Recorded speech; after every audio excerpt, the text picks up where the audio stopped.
What's going on, guys? This is Mickey Martin coming at you.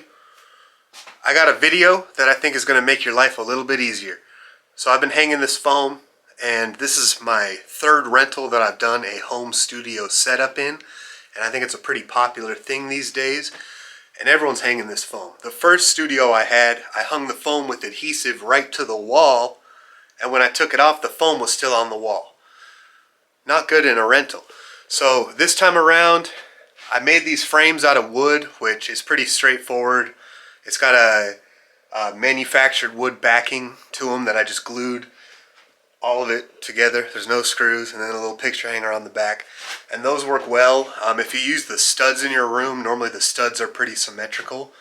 So that's what I went with there. But the big thing is the corners. So especially the ceiling corners are the hard things to put up. So in this video, I'm going to show you how to put those up super easy, and they'll come off with no marks. It's also super cheap. Like I tried using the double-sided tape over the blue tape. That doesn't work. They fall off after a week. These are permanent. They're going to stay there until you want to take them off. So check this out. This is for you guys. All right, now let me show you what you're going to need. So this glue right here, just buy it. This is the best one. I've used stronger glues or whatever. I've used so many glues. This one kicks Aardvark. Best one. Then these foam tiles, they're 20 inches by 30 inches. I got them from Walmart for a little over $3. You can get white ones for half that price, but I wanted to use black. Who wouldn't want to use black? So now 20 by 30 inches, my foam corner pieces are 7 inches by 12 inches. So I cut these to 7 inches wide. So this is 7 by 30. And then this one is 7 by 18. Together, lengthwise, those are going to be 48 inches. So that's going to hold 4 of my foam blocks. Now up here, I did 5 foam blocks. Those you use 2 of these boards, just the 30-inch, and then you cut it down to 7. I used my track saw to cut them down. But you can use scissors or whatever. Cut them down to 7 inches wide if you have 7-inch tiles. And then 2 of those, lengthwise, will match up to those.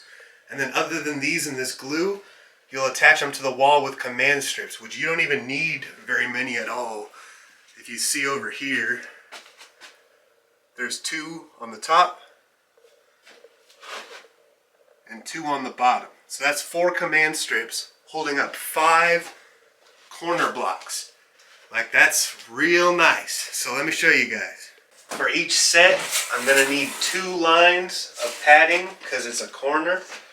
So we'll grab one of each of these for one side, and then one of these, each of these for another. And I left the stickers on these so I could show you the size of foam I was using before I cut them. And they don't have to be perfect. You can see they're different widths. It really doesn't matter. And I'm going to line these up so that the back is facing the foam, so that when I spray the foam, this will be my backstop. So just line these guys up like so. Make sure there's no gap in between them either, or as little as possible. And just spray away. So we're just going to coat it nice and generously. Get the edges real nice. I'm using a table I don't care about. But this stuff you can just wipe off with Goo Gone. And you're going to want to wait. Probably, like, depending on how thick, if you just do a nice white fog like that, you just wait like a minute or 2. If you have any goopy spots on there, that'll probably take like 5 minutes. Alright guys, so it's been a couple of minutes now. Even if you forgot and waited 10 or 15 minutes, it's still fine. So what I'm going to do, instead of leaning this up to the foam, I'm going to put the foam onto it and line the back edge of the foam up. The foam, since you used it as your backstop, is already kind of stuck to the baseboard. And it doesn't matter if there's overhang. You can shave it off with a razor, or I used black so I could just leave it. I really don't care. It looks decent. And then this gap here will actually hold together with just this piece of foam here. So we'll stick that guy on. Boom, boom. Last. Perfect. And then just press them down real well. I start on the front edge, and then if you press from the triangle like this, and that's honestly, like, that's already pretty stuck together. Enough for you to move this. So now, I'm just going to line up my second line on the back like this, and I'll do the same thing, but this time I'm going to move the foam up to it, using the table as my flat surface to keep the corner, and then I'll tip it back onto itself. So I'll do that and I'll show you how it looks. So I did that exact same process, put the foam up onto the back and applied the exact same pressure I did to the other side. Now that it's been sitting on that face for a while, I'm going to flip it like this. And I like to move it around a little because where you put the workpiece initially is going to be tacky, so it'll hold the workpiece down if you leave it there to dry too long. But I'm only going to leave this here to dry for about an hour, and then it'll be ready to go up on the wall there for you. In the meantime, I'm going to get the other one ready to go because I just have 2 more of these 4-piecers to put up, and then I'll be right back with you guys. So I got the second one put together here, and I got the command strips put on them. For the ones going on the ceiling, I like to do 2 mediums on the corners and 1 small in the middle. For the ones that are just hanging in the corner walls, you can just do the mediums on the corners, and those will stay up just fine. The ones that I have up hanging around here already have been up for a week already. No movement at all. So these will be good to go. Let me peel off the back of these command strips and get them going. I got one of them hung up already. I'll show you how this one goes up here.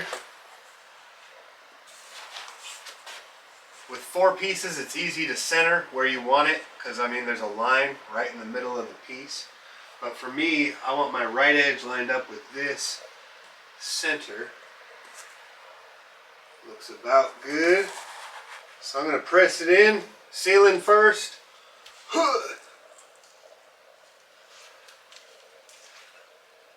And then the wall. And since you're shifting the weight on it, you might have to push it a couple of times. One of them might pop. But it's really friendship insecure. Boom! Just like that. Alright guys, there you have it. It's not perfect, but man, does it do the job well. I think it looks pretty good too. If you guys have any questions, feel free to ask. My name is Mickey Martin. Hope you guys have a great day out there, and I'll see you next time.